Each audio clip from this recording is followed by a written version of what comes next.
أعوذ بالله من الشيطان الرجيم بسم الله الرحمن الرحيم تلك حدود الله ومن يطع الله ورسوله يدخله جنات تجري من تحتها الأنهار خالدين فيها وذلك الفوز العظيم ومن يعص الله ورسوله ويتعد حدوده يدخله نارا خالدا فيها وله عذاب مهين صدق الله العظيم۔ اللہ تعالیٰ نے قرآن کریم میں میراث کی تقسیم خود فرما دی کہ کوئی آدمی دنیا سے رخصت ہو جائے، وہ جو کچھ مال چھوڑ کر جائے وہ اس کی میراث ہے۔ اس کی ملکیت میں 1 روپیہ ہو، 1 لاکھ روپیہ ہو، 1 خرب روپیہ ہو، اور زمینیں ہوں، چاہے 1 بالش زمین ہو یا ایکڑوں کے حساب سے اس کے پاس زمینیں ہوں، جو کچھ بھی مال ہے اس کے پاس، حتیٰ کہ 1 سوئی ہے، 1 جھاڑو کا تنکا ہے، یہ بھی اس کا مال ہے۔ اس کا مال کسی اور کا مال نہیں، اور اب اس مال کے اندر تصرف جو کیا جائے گا اللہ کے حکم کے مطابق کیا جائے گا۔ اللہ نے اس کا حکم بتا دیا، یوصیکم اللہ فی اولادکم، پورا 1 صفحہ 1 رکوع اللہ تعالیٰ نے اس کے اندر یہ بیان کیا کہ تمہاری اولاد کے لیے تمہیں کتنا حصہ ہے، بچیوں کے لیے کتنا حصہ ہے، بچوں کے لیے کتنا حصہ ہے، ماں کے لیے کیا ہے، باپ کے لیے کیا ہے، بھائیوں کے لیے کیا ہے، وغیرہ وغیرہ، سب تفصیلات مکمل بیان کر دی، کسی بندے کے اوپر نہیں چھوڑا۔ تمام تر تفصیلات بیان کرنے کے بعد فرمایا تلک حدود اللہ، یہ اللہ کی بنائی ہوئی حدود ہے، یہ اللہ کی جو حد بندی کی ہے یہ اللہ نے کی ہے، جو دائرہ بنایا ہے یہ اللہ نے بنایا ہے۔ جو اللہ کی اطاعت کرے گا، اللہ کے رسول کی اطاعت کرے گا، اللہ تعالیٰ اسے جنت میں داخل کرے گا، ہمیشہ ہمیشہ وہاں رہے گا، اور یہی سب سے بڑی کامیابی ہے۔ فرمایا وَمَن يَعْصِ اللَّهَ وَرَسُولَهُ، جو اللہ اور اللہ کے رسول کی نافرمانی کرے گا اور اس کی حدود سے تجاوز کرے گا، وَيَتَعَدَّ حُدُودَهُ يُدْخِلْهُ نَارًا خَالِدًا فِيهَا، اس کو ہمیشہ ہمیشہ کے لیے جہنم میں اللہ داخل کرے گا۔ میرے دوستو، میراث کا مال، ایک باپ ہے، اس کا انتقال ہو گیا، اور اس کے پیچھے اس کی بیوی ہے، اس کے بیٹے ہیں، اس کی بیٹیاں ہیں۔ اب یہ میراث کا مال ہر صورت میں تقسیم ہونا ہوگا، یہ نہیں ہو سکتا کہ میراث کا مال تقسیم نہ ہو، یہ نہیں ہو سکتا کہ کوئی ایک شخص دبا کر بیٹھ جائے، یہ دوسروں کا حق کھا رہا ہے۔ اور اس سے پہلی آیت میں فرمایا اللہ نے ان الذین یأکلون اموال الیتامی ظلما انما یأکلون فی بطونہم نارا، یتیموں کا جو مال کھاتے ہیں وہ لوگ اپنے پیٹ میں آگ بھرتے ہیں، وَسَيَصْلَوْنَ سَعِيرًا، اور قیامت کے دن پھر جہنم میں داخل ہوں گے۔ کسی دوسرے کی 1 54 اور 1 58 بھی جائز نہیں ہے کہ آپ ناحق کھائیں۔ کسی دکان پر جا کر آپ یہ نہیں کہہ سکتے کہ بھتہ دو، چندہ دو، یہ کرو وہ کرو، زبردستی کسی سے کوئی نہیں لے سکتا۔ لا يحل مال امرئ الا بطیب نفس منہ، کسی انسان کا مال، کسی مسلمان کا مال حلال ہو نہیں سکتا مگر یہ کہ وہ خوش دلی کے ساتھ اگر کوئی دے تو اور بات ہے۔ میراث کا مال میرے دوستو ایسا ہی ہے کہ اس کے اندر نابالغ کا بھی حق ہوتا ہے، بالغ کا بھی حق ہوتا ہے، مرد کا بھی حق ہوتا ہے، عورت کا بھی حق ہوتا ہے، شادی شدہ کا بھی حق ہوتا ہے، غیر شادی شدہ کا بھی حق ہوتا ہے۔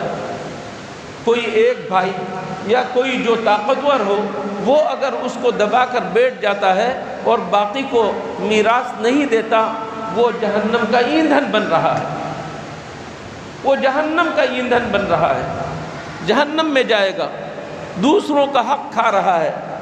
ہمارے معاشرے کے اندر بہت ساری اونچ نیچ ہے، اور خاص طور پر میراث کے معاملے میں ہمارے لوگ بڑی کوتاہی کر رہے ہیں۔ دوسری برادریوں میں بھی بہت کوتاہیاں ہیں، وہ تو بالکل ہی عورتوں کو حق نہیں دیتے، لیکن یہاں ہمارے یہاں بھی آج یہی ہے کہ ایک بھائی ایک گھر کے اندر موجود ہے، وہ کہتا ہے کہ میں بے گھر ہو جاؤں گا۔ کیا تمہارے بے گھر ہونے کا مطلب یعنی اگر تم یہاں پر قبضہ کر کے بیٹھ جاؤ تو باقی سب کو تو تم نے بے گھر کیا ہے؟ اس کا جواب کون دے گا؟ ان کا حق جو کھا رہے ہو تم، اس کا جواب کون دے گا؟ آج بہت زیادہ اونچ نیچ ہے۔ خواتین کو، بہنوں کو میراث نہیں دیتے، کہتے ہیں ہم نے ان کی شادیوں پر بہت خرچ کیا ہے۔ تمہیں کس نے خرچ کرنے کے لیے کہا؟ تمہارے اوپر تو خرچ ہے ہی نہیں۔ جو شخص شادی کر کے لے جا رہا ہے تمہاری بہن کو، وہی خرچ کر کے لے جائے۔ تمہیں کس نے کہا تھا جہیز دینے کو؟ اور اگر دیا بھی تھا تو وہ میراث نہیں ہے، میراث میں سے نہیں ہے۔ وہ باپ کے مرنے کے بعد جو کچھ بچے گا مال، اس کا مال یہ میراث ہے۔ اب اس کو جو ہے ہر صورت میں تقسیم کرنا ہے۔ بہن جس کی شادی ہو گئی، چاہے وہ لکھپتی ہو، اس کو بھی حق دینا ہوگا۔ بھائی جو باہر رہتا ہے، اس کو بھی حق دینا ہوگا۔ بہن جو غیر شادی شدہ ہے، اس کو بھی حق دینا ہوگا۔ بہن جو شادی شدہ ہے، اس کو بھی حق دینا ہوگا۔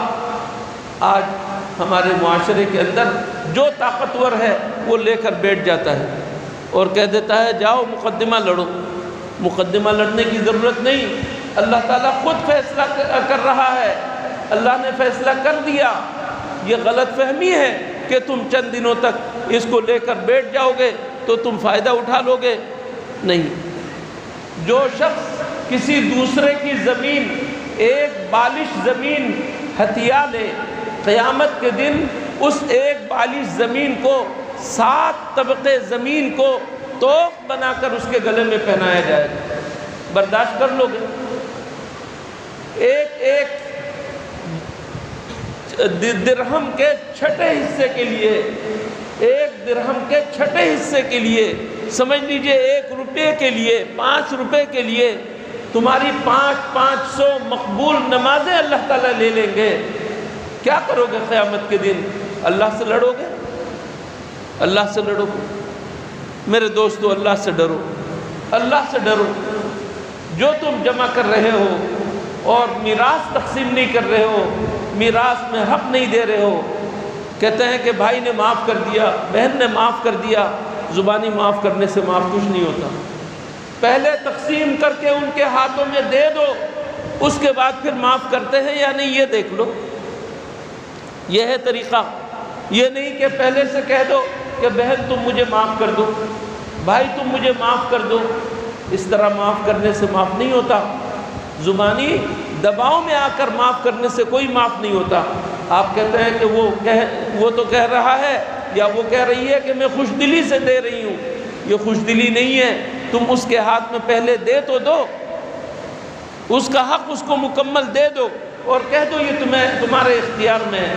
اس کے بعد پھر دیکھتے ہیں کہ وہ دے رہا ہے یا نہیں، یا وہ دے رہی ہے یا نہیں۔ یہ طریقہ ہوتا ہے میراث تقسیم کرنے کا۔ میرے دوستو، بہت سارے لوگ والد کے انتقال کے فوراً بعد میراث تقسیم کرنے کے لیے کہتے ہیں تو کہتے ہیں کہ ابھی تو قبر کی مٹی بھی خشک نہیں ہوئی، تم نے مال کے پیچھے جو ہے تم مال کے پیچھے پڑ گئے، میراث تقسیم کرنے کے لیے کہہ رہے ہو۔ جو بھائی کہتا ہے اس کے پیچھے پڑ جاتے ہیں۔ یہ اللہ کا حکم ہے۔ باپ کو دفن کر کے آ گئے، سب سے پہلا کام یہی کرو کہ میراث تقسیم کرو۔ جس کا جتنا حق بنتا ہے وہ حق دے دو۔ گھر سے نکلنا پڑے تو نکل جاؤ، یہ تمہارے لیے بہتر ہے۔ اللہ تمہیں بے سہارا نہیں چھوڑے گا۔ اللہ تعالیٰ جو کچھ حدود بیان کی ہیں اللہ نے ان حدود کے مطابق چلنے کی توفیق عطا فرمائے، ورنہ ہمارے لیے نجات کا کوئی راستہ نہیں ہے۔